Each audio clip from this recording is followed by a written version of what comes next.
Marbury. This is my story right here. And I want my legacy, I want all of y'all to be a part of my legacy.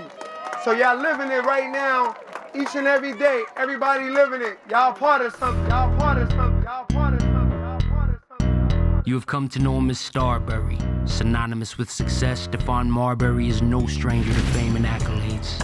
All ACC first team as a freshman at Georgia Tech University.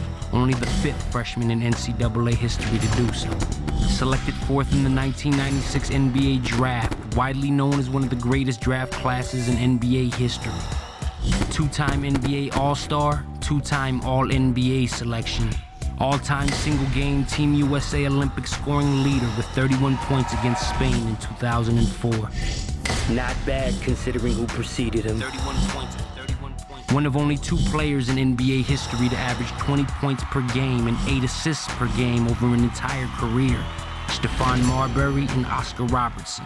After playing for the Timberwolves, Nets, and Suns, on January 5th, 2004, Stephon would return home to where it all began.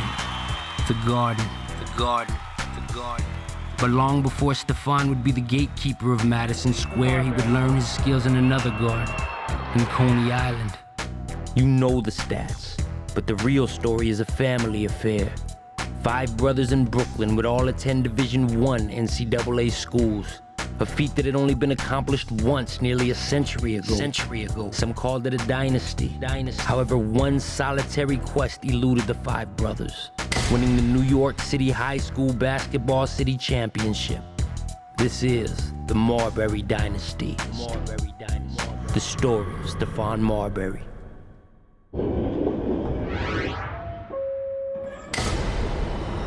Long ago, Coney Island was a beach resort. The Cyclone roller coaster was the crown jewel of one of America's most famous amusement parks. But these days, there isn't much amusing about Coney Island. Oh, we in Coney Island, the last stop on all trains. Growing up in the ghetto is very hard. It's real hard around here. Lots of stuff happen, whatever. This is the hub. Shooting and people doing drugs, selling drugs, and there's a lot of distractions around here. Well, we all grew up in Coney Island, Brooklyn area, New York, rough area. When I first went to Coney Island to visit Steph, it was a new experience for me. It was crazy, man, going in, walking into the tall building, a little bitty apartment with so many people. Going to the projects in Coney Island, that was a trip. Even though I'm from the Bronx, that was quite an experience. Growing up in Coney Island was an honor because it made us who we are today. Coney Island is like everywhere else. I mean, you have drugs, you have violence. Crack epidemic started to come in a little more. So it was adventurous. The Marbury family simply saw Coney Island as home. You can't stop some things. You can't stop what is, really. And that's the situation that my children were confronted with. It was a very nice place to me because I grew up there as a child. I was born there. I had all of my children there, all my 7 children there. But the kids that grew up there looked out for each other. It does take a village to raise a child. They had problems there. It made me appreciate, him more because obviously you have to deal with some adverse situations.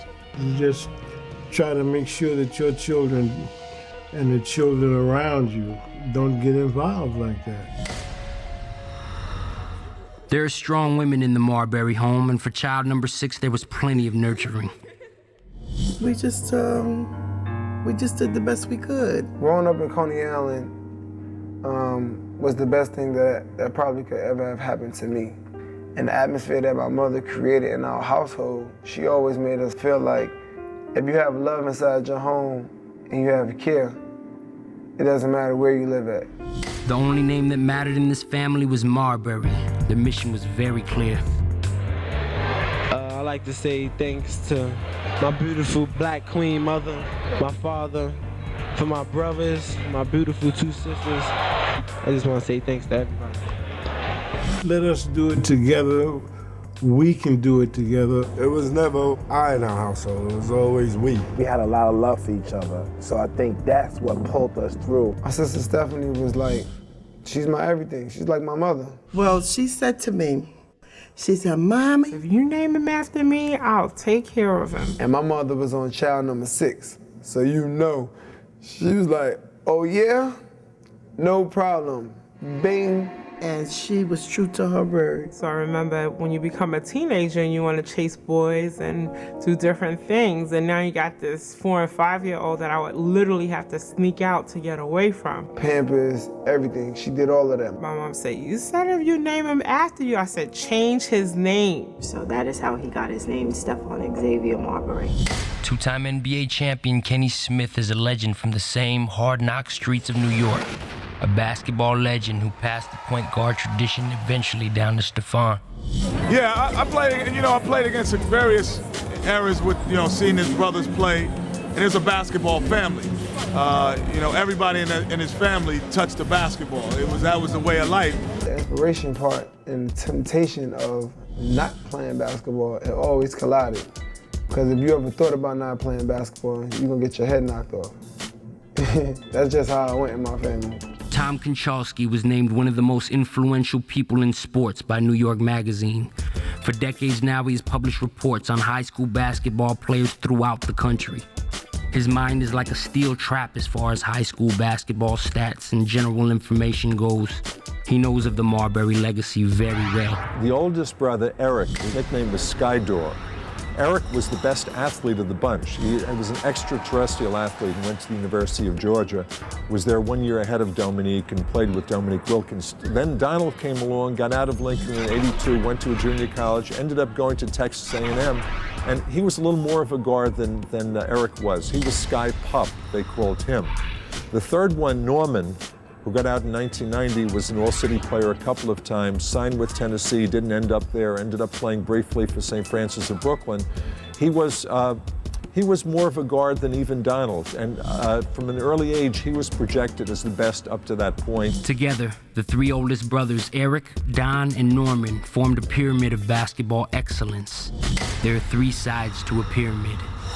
Number 3 is definitely, it's a number that's been with us forever. The number Marbury's number 3 is a traditional number, and each boy wore it with respect and pride. It's not a number that was just given to us. There's a reason why we wear this number, because it represents a lot of power. As great as the elder Marburys were, the high school championship eluded them. Stephon and Zach would soon attend high school together, where Stephon would don the mystical number 3 in the Marbury family's relentless attempt to bring the city championship where it belonged, with the Marbury family into Lincoln High School of Coney Island. The Marbury brothers had unique insight as to what it took to make it to the NBA. One brother would ultimately benefit from the blood, sweat, and tears of the amazing family legacy. Steph became the benefit of all the other smaller mistakes. One of the brothers wasn't as good as maybe a good ball handler. So they put that on the next one, and the next one comes along, and he's a good ball handler, but maybe his jump shot was a lot. Well, okay, we're gonna work on the ball handling. Steph was the finished product. He became the finished product, and fortunate, the mistakes of his brothers.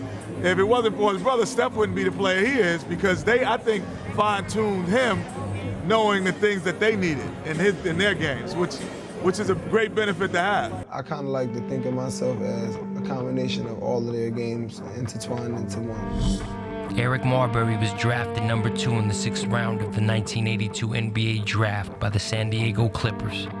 Don Marbury was a standout for the Aggies of Texas A&M. In his junior year, he was selected as Southwest Conference Player of the Year.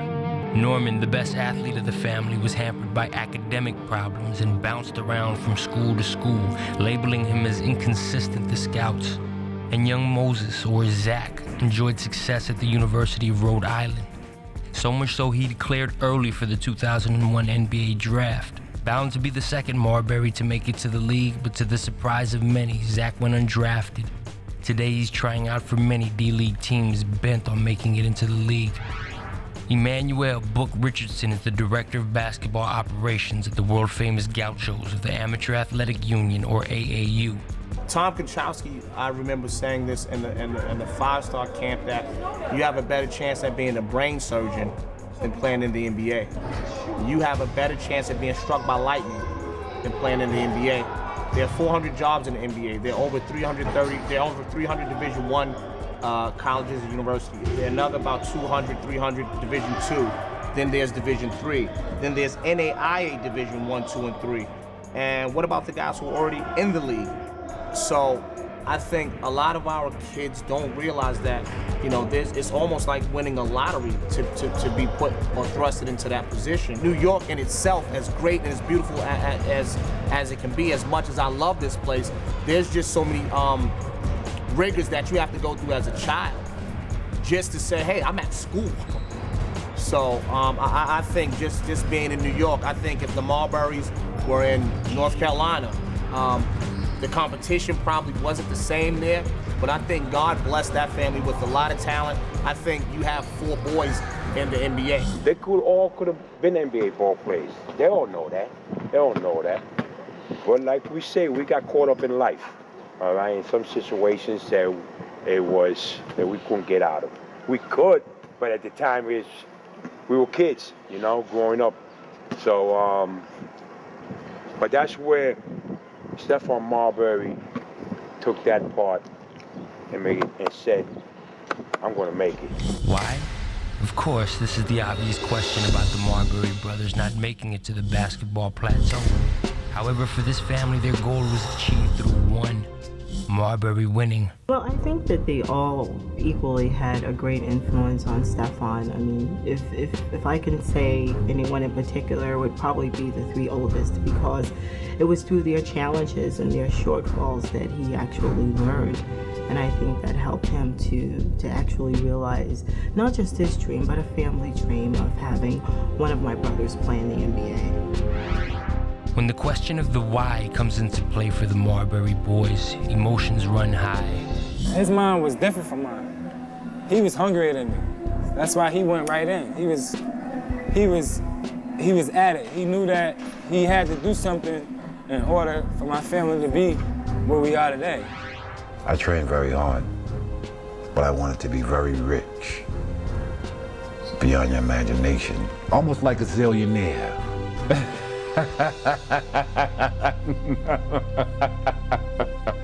There were other choices on the streets of Coney Island, but some of those choices left many without a choice.